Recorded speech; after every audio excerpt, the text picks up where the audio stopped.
Hey guys, how's it going? So, if you were in the live stream yesterday when I, shaved my head, I was enjoying that. This car drove by, this truck, and he was like staring me down. He went by and I figured, okay, that was weird, probably with construction. He goes by, comes back, and parks his truck. About 10 minutes after he goes by the first time, and gets out and walks towards me, and he starts asking me if that tent down the straight road is mine. It's not. And I just like played that I didn't know what the hell he was talking about. I didn't know it was there. I did know it was there, but he didn't need to know. And yeah, this guy was a real. I got no nice words to say about him. Let's just say that he was a piece of work. He's going on that.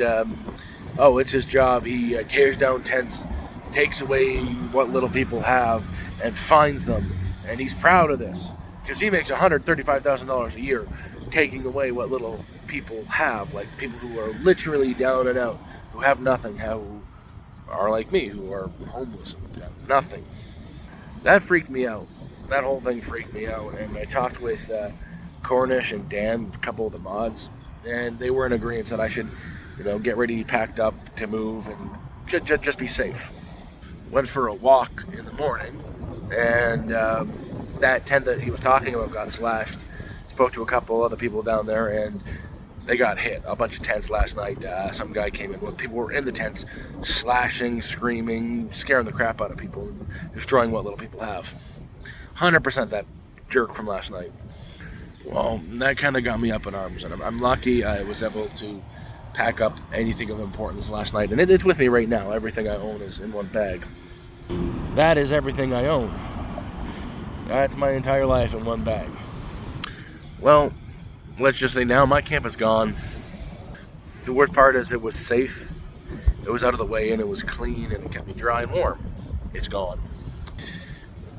When I was at camp, after I spoke to some people, I said, you know what, I should go back and check on my camp, get my stuff. I'm up on the hill because I was up pretty high, so I could get a good surrounding of the land. It's kind of what kept me safe. And I see that guy's truck parked at the bottom of the construction area, and I see him with a group of people walking through parts of the woods, basically linking arms, searching every corner, so make sure they didn't miss anything. So I'm thinking to myself, oh shit, they're here. They're coming to, see what they can find, slash, burn, take down, and get rid of whatever there is. So there's a spot down in the bottom of the hill that I, will sit down and sometimes have a fire, and I get a good lay of the land, and I'm just watching them, what they're doing, off in the distance. They can't see me. And I see them take his truck up the hill. The horrible part is there's two people up there. There's two camps like mine up there, like structures. One that's not being used, it was old Gary's, but he's moved, and one is mine. They tore my camp down.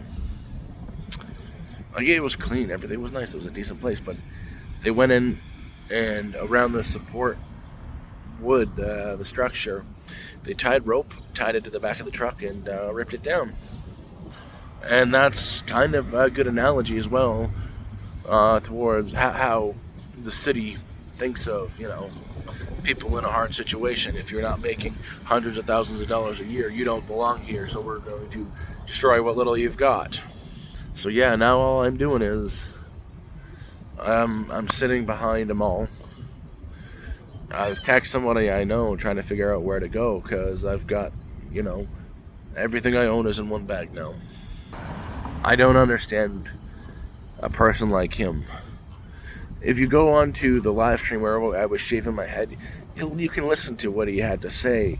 He takes joy in his job. He's proud of his job that he gets to go in and tear tents down and basically hurt people, take away people who are down and out, who just have that tent, who has nothing, and destroy it. He's proud of that. And yeah, it just leaves me here sitting at the side of the road figuring out what's next. Where do I go? What do I do? And I'm just fortunate it's not raining. Rained all last night, and it's not raining now. It was supposed to, but it didn't. So I'm fortunate there. But just imagine what you did have wasn't much, but it was safe, it was dry, and it was warm. And just because he doesn't like it or he doesn't want you there, you're gone. The worst part is it's not legal what he's doing.